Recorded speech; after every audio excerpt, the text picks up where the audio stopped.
Olá, turma, tudo bom? Na aula de história hoje nós iremos aprender sobre os primeiros povos nômades do Brasil. Bom, turma, é o seguinte, a gente tem algumas notícias sobre os primeiros povos que viviam aqui no Brasil. E eles viviam em um território cuja fauna e flora, quer dizer, cuja paisagem, cujos animais, né, plantações, eram completamente diferentes da que a gente vive hoje. Antigamente era bem seco e frio, né? Isso porque o clima era diferente do nosso clima atual. Então, nesse caso, antigamente a vegetação, ó, ela era predominantemente de cerrado, de campo e caatinga.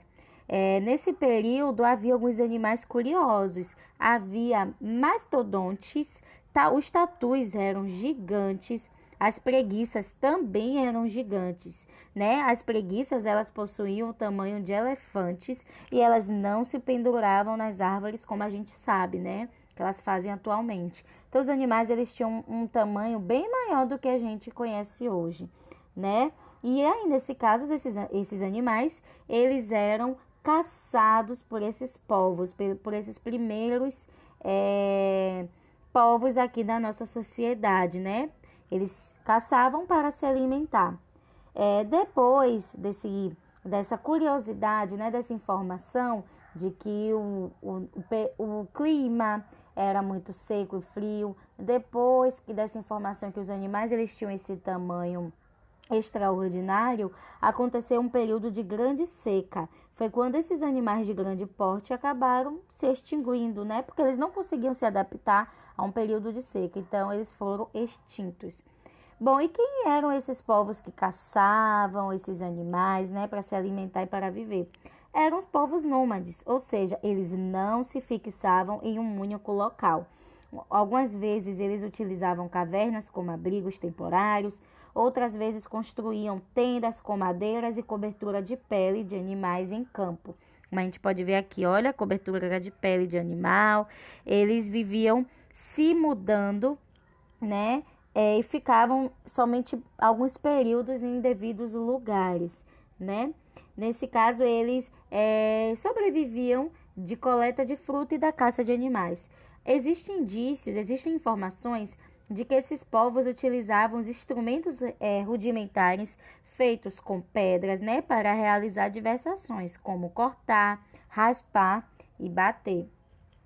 Bom, no Brasil, os vestígios, quer dizer, os objetos arqueológicos, nos casos, as comprovações que esses povos existiram, estão localizados nos sítios arqueológicos da Serra da Capivara.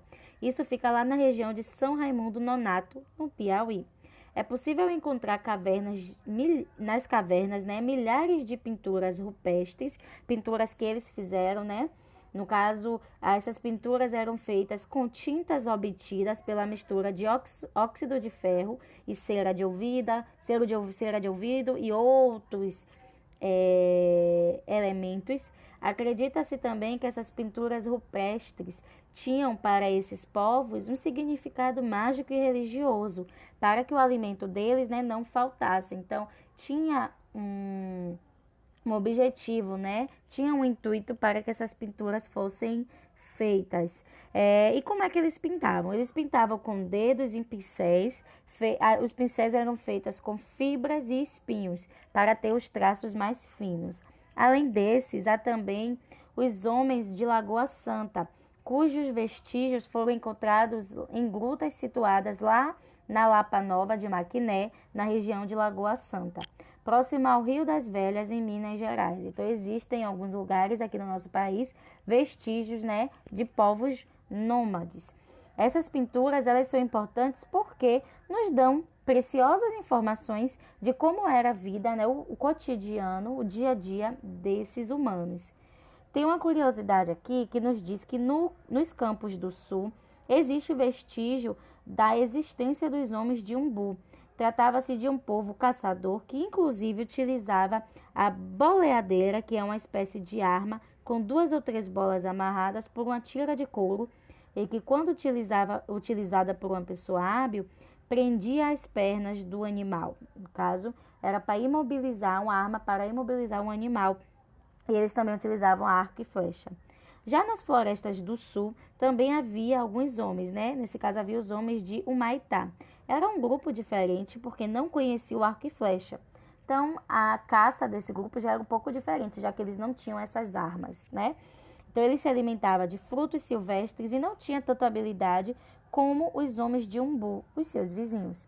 Bom, turma, o nosso conteúdo sobre os povos nômades é esse. Espero que tenham entendido. Façam uma atividade para fixar e eu aguardo vocês na aula. Beijo!